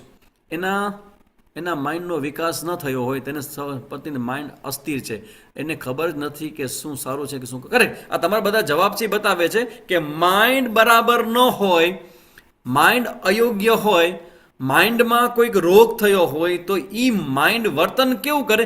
ગાંડા જેવું. ગાંડાનું વર્તન, બરાબર ને? ધારો કે કોઈ ગાંડો હોય ને તમે આને આપો કે ચાલ ભાઈ 20 રૂપિયા આપો, તું બ્રેડ લઈ આવ. કઈ બ્રેડ લઈ આવો? 20 નહીં, કેટલા? ઘઉંની બ્રેડ 50 રૂપિયા. અરે બાપ રે, 50 રૂપિયા થઈ ગયા. આ કચરાના 50 રૂપિયા? કચરાના 50 રૂપિયા? અરે બાપ રે. કારણ કે બ્રેડ ખાવી હોય તો ઘઉંની જ ખવાય. આમ તો ખવાય જ નહીં બ્રેડ, પણ ખાતા હો તો ઘઉંની ખવાય. ઘઉંની બ્રેડ આવે છે. હવે તો ઓલા મલ્ટીગ્રેન આવે છે, હા, એ બ્રેડ આવે, ભલે મોંઘી આવે, 60 રૂપિયા. અરે બાપ રે. આજુ બેન કે 60 રૂપિયાને આવે. ધારો કે તમે 60 રૂપિયા ગાંડાને આપો કે જા તું બ્રેડ લઈ આવ, તો હવે લેવા જાય, પણ લઈ આવ્યા પછી જરૂર નથી કે બ્રેડ જ લઈ આવે. એ ત્યાં ઉભો રહીને બીડી કે સિગરેટ ફૂકીને પછી આવે કે પૈસા શું થયું? તો કીધું મેં બિસ્ટોલ કે બીડી પીધી અને વાત થઈ ગઈ પૂરી. તો એને એમ વર્તન શું કામ કર્યું? કેમ કે એનું માઇન્ડ ઓકે નથી, એનું માઇન્ડ ઠીક નથી. એટલે કહેવાનો મતલબ છે કે જેનું માઇન્ડ ઠીક ન હોય ને એ વર્તન બરાબર યોગ્ય કરી શકે નહીં. હવે હું તમને એમ કહું, એનો મતલબ એવો થયો, જેવું જેનું માઇન્ડ એવું એનું વર્તન. એક્સેપ્ટ છે કે તમે સમજે છે વાતને મારી? જેવું માઇન્ડ તેવું વર્તન. સ્વીકારો છો કે નહીં આ વાત? સમજાણું? જેવું જેનું માઇન્ડ એવું એનું વર્તન. તો પછી એમ મને તમે કહો કે સાસુમાં હોય, આમાં ન બેઠા હોય તો સારું, સાસુમાં હોય અને એ કંઈક વર્તન કરે, અથવા તો પતિદેવ હોય અને અમુક પ્રકારનું વર્તન કરે, અમુક છોકરાઓ હોય અમુક પ્રકારનું વર્તન કરે, તો એ વર્તન એવું શું કામ કરે છે? બિકોઝ ઓફ માઇન્ડ, એના સંસ્કાર, એના મનની અંદર જે કંઈ છે એવું તે વર્તન કરી શકશે. તો પછી જેવું મન તેવું વર્તન, that is order. That is order. જેવું મન તેવું વ્યવહાર, તેવું વર્તન, અને જેવું વર્તન તેવો વ્યક્તિ. જો આ તમને સમજાય કે જો બધું ઓર્ડરમાં હોય તો કોઈક વ્યક્તિ ખોટું વર્તન કરે, ખરાબ વર્તન કરે, તમને હર્ટ થાય એવું વર્તન કરે. જેવું મન તેવું જીવન. કરેક્ટ. જેવું તમારું મન એવું તમારું જીવન. તો પછી આ બધું જો મન ઉપર આધારિત હોય તો કોકનું મન બરાબર ન હોય અને એ ખોટું ખરાબ કરે તો એ તો કરી શકે ને. That's why I have to accept. મારા જીવનમાં સ્વીકાર ત્યારે આવે કે ભાઈ આ વ્યક્તિ એવું વર્તન કરે છે, પતિ એવું વર્તન કરે છે કે જેનાથી મને દુઃખ થાય છે, પણ એ પોતાના માઇન્ડ પ્રમાણે વર્તન કરે છે. તમને એમ થાય કે ઓ સરસ મજાનું મકાન હોય ને, બંગલો હોય ને, ગાડી હોય, રહેવાની વ્યવસ્થા હોય, પણ તમારા ઘરના લોકો એમ માને કે ના ના ના ના, આપણે તો નાનું મકાન ને નાનું ઘર ને એમાં જ આપણને આનંદ છે, તો કરવાનું શું? સ્વીકાર તમે કેમ કરશો એનો?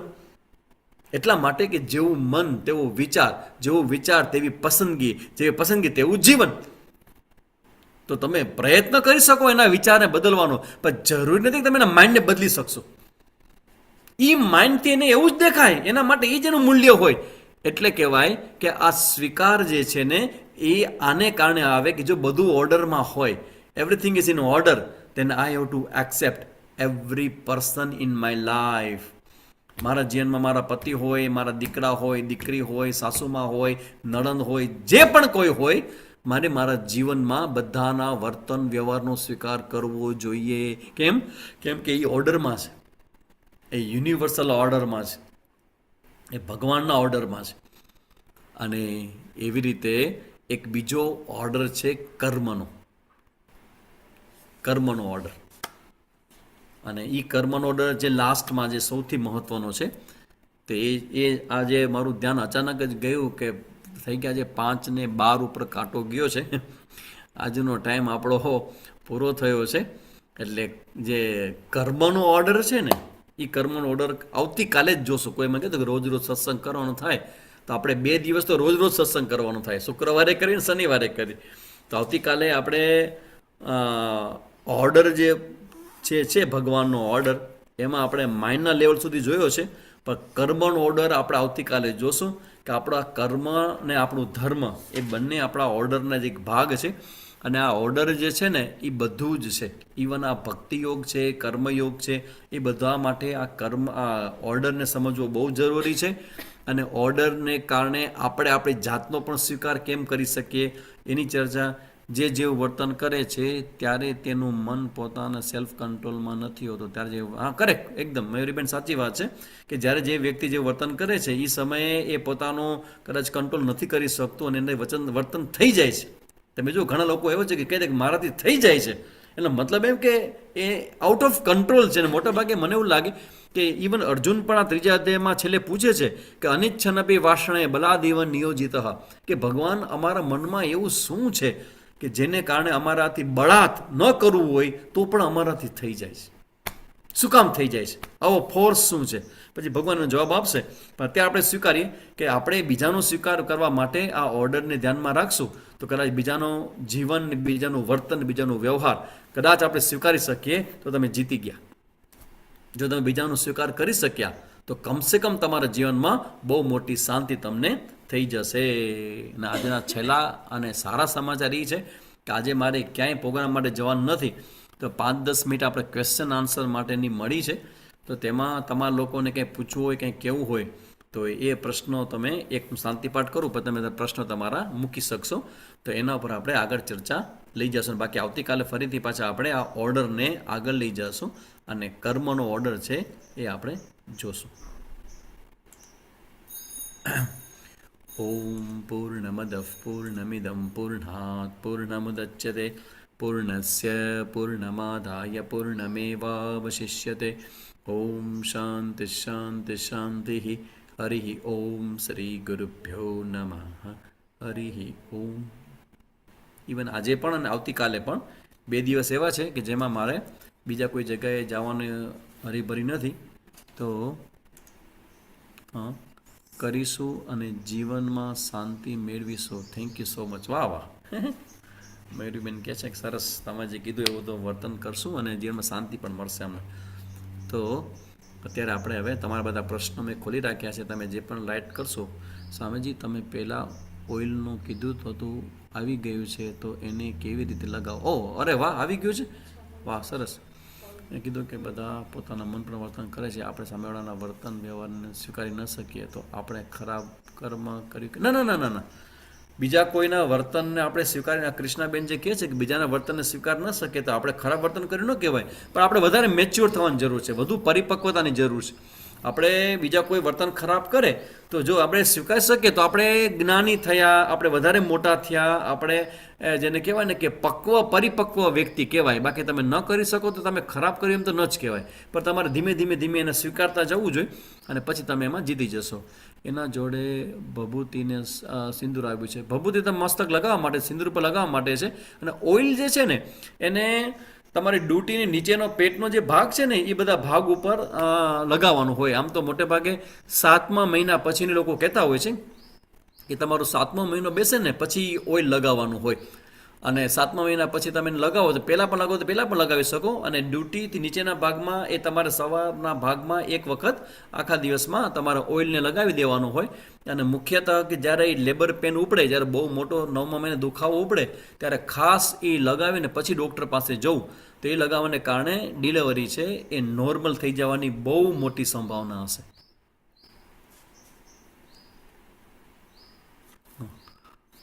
આપણા બોડીના અંગોમાં રહેલા દેવી દેવતા વિશે સમજાવો ને. એ થોડોક લાંબો વિષય છે. અમુક દેવતાઓ છે કર્મ. હા, દેવી કવચનો એક પાઠ આવે છે, દેવી કવચનો પાઠ. એમાં બધાનું વર્ણન સરસ મજાનું કર્યું છે કે એમાં દેવી જે છે ને એને તમારા બધા શરીરના બધા જ અંગ ઉપાંગ માટે એ દેવીની કલ્પના કરવામાં આવી છે. ને મને લાગે છે કે દરેક બહેનોને ખાસ ખાસ ખાસ કહેવાનું કે તમારા લોકોએ બધાએ તમારા પોતાના સલામતી માટે અને 15 વર્ષથી 50-60 વર્ષના બહેનોએ બધાએ જ આ દેવી કવચ, બધા જ બહેનોએ દેવી કવચ કરવા જેવું છે. અને ખાસ કરું દેવી કવચને કારણે. સર, મને ઓઇલ જોઈએ છે તો હા, તો એ દેવી કવચનો પાઠની અંદર બધું જ વર્ણન આવી જશે. પગના દેવતા છે, આપણા ઇન્દ્ર દેવતા છે, હાથના દેવતા છે, પગના દેવતા છે, એમ અલગ અલગ અંગના દેવતાઓ છે, બધા કાનના દેવતા છે, વાયુ દેવતા છે, પછી આંખના દેવતા છે, ઇવન આપણા અશ્વિની દેવતા છે, એ દેવતાઓના ભેષજ છે, એ વૈદ છે. ઓઇલ જોઈએ છે તો ઓઇલ માટેની વ્યવસ્થા માટે તૃપ્તિબેને તમે કરજો, તમને મેસેજ પહોંચાડશે. એનો 2 પ્રકારના વોટ્સએપમાં મેસેજ છે. એકમાં ઓઇલનું ક્યાંથી મળ્યું એડ્રેસ, ને બીજું કેવી રીતે એને લેવું એના માટે. આપણે કોઈ શિવપુરાણ કે ભગવદ્ ગીતા વાંચવાનું શરૂ કર્યું કારણસર પૂરું ન કરી શકીએ તો કોઈ દોષ કે પાપ લાગે? ન લાગે. જરા ચિંતા ન કરજો. લાગે તો મારા ઉપર. જરા ચિંતા ન કરજો. તમે કંઈ પણ ગ્રંથ શરૂ કરો અને ન થાય તો કાંઈ વાંધો નહીં, તમે શરૂ કરો, એ જ ભગવાનની કૃપા. પૂરું થાય તો ભગવાન ઉપર મૂકી દેવાનું. કે ચાલુ કરવાનું કામ આપણું છે, પૂરું કામ ભગવાનનું છે. એટલે ચિંતા ન કરજો. તમે કાંઈ પણ વાંચવાનું શરૂ કર્યું હોય તો તમે પૂરું ન કરો, ચિંતા ન કરજો. ઓઇલનું નામ કહો ને. ક્યુ ઓઇલ? ઓઇલનું મને શું? અચ્છા, આ લોકોને ઓઇલને કંઈ સમાચાર નથી કે શું? અચ્છા, નવા લોકો હશે.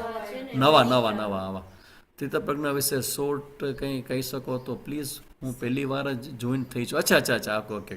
એટલે મે બી ઘણી વાતો નહીં ખબર હોય જે તમે સમજાવી હોય. ઓકે, સરસ. ચાલો, નિકિતાબેનને જાણું છે સ્થિતપ્રજ્ઞાના લક્ષણો. સ્થિતપ્રજ્ઞાનો મતલબ થાય સ્થિરા પ્રજ્ઞા. પ્રજ્ઞા એટલે જ્ઞાન, સ્થિરા એટલે સ્થિત. જેની બુદ્ધિની અંદર જ્ઞાન જે છે એ સ્થિર થઈ જાય એને કહેવાય સ્થિતપ્રજ્ઞ.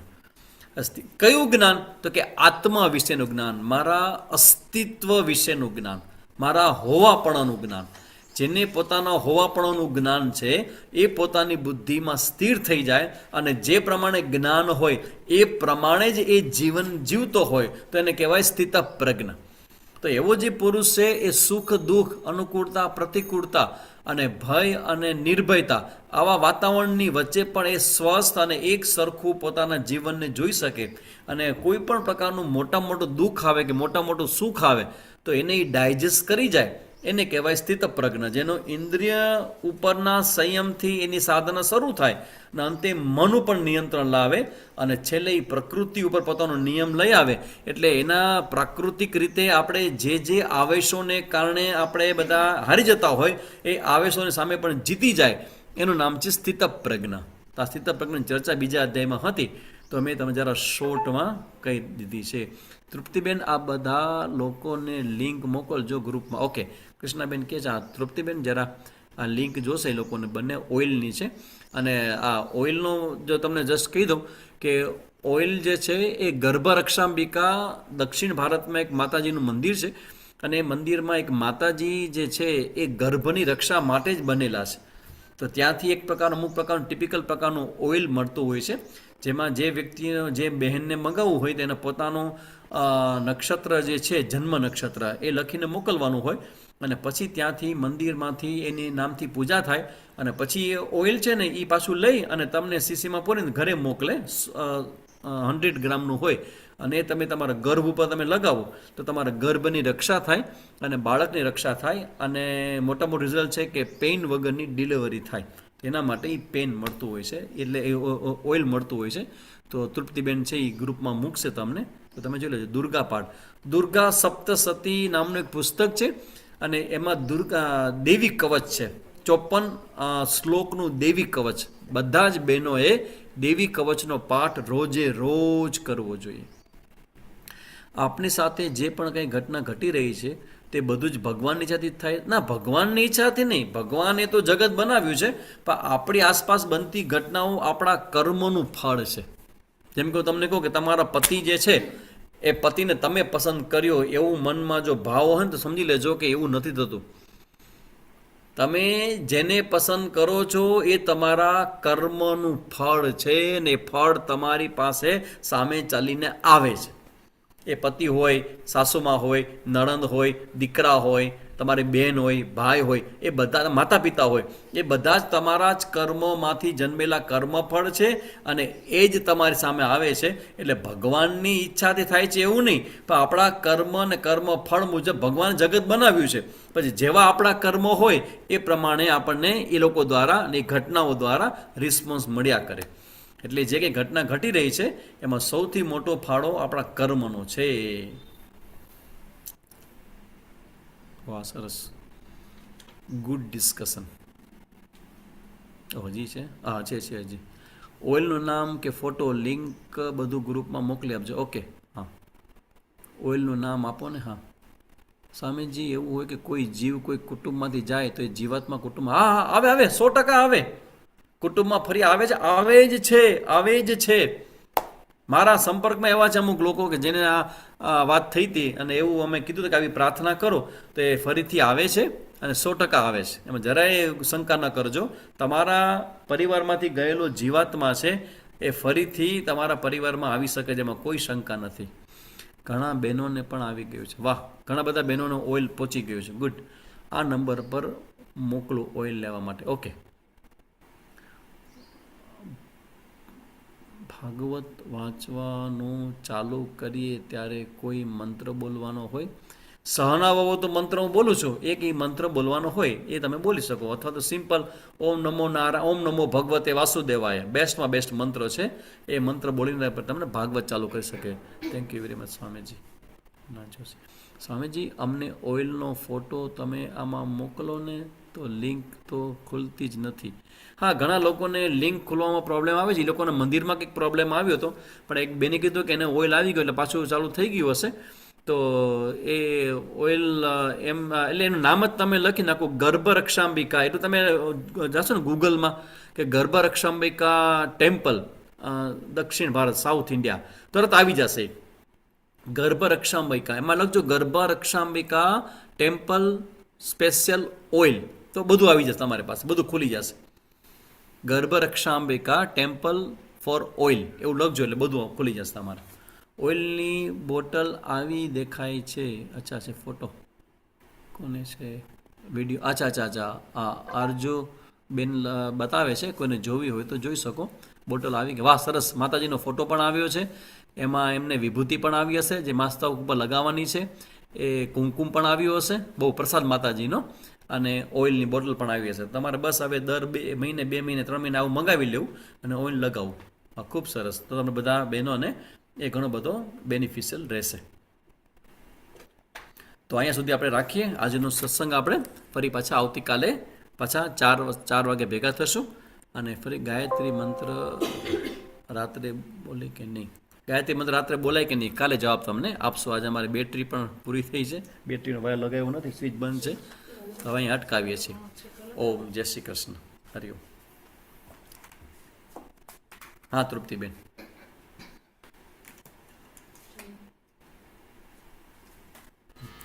હા, આપણે શાંતિ પાઠ કરી લઈશું. ઓમ દ્યો શાંતિરંતરિક્ષગમ શાંતિઃ પૃથ્વી શાંતિરાપઃ શાંતિરોષધયઃ શાંતિ વનસ્પતયઃ શાંતિર્વિશ્વે દેવાઃ શાંતિ બ્રહ્મ શાંતિઃ સર્વગમ શાંતિઃ શાંતિરેવ શાંતિઃ સામા શાંતિરેતિ. ઓમ શાંતિ શાંતિ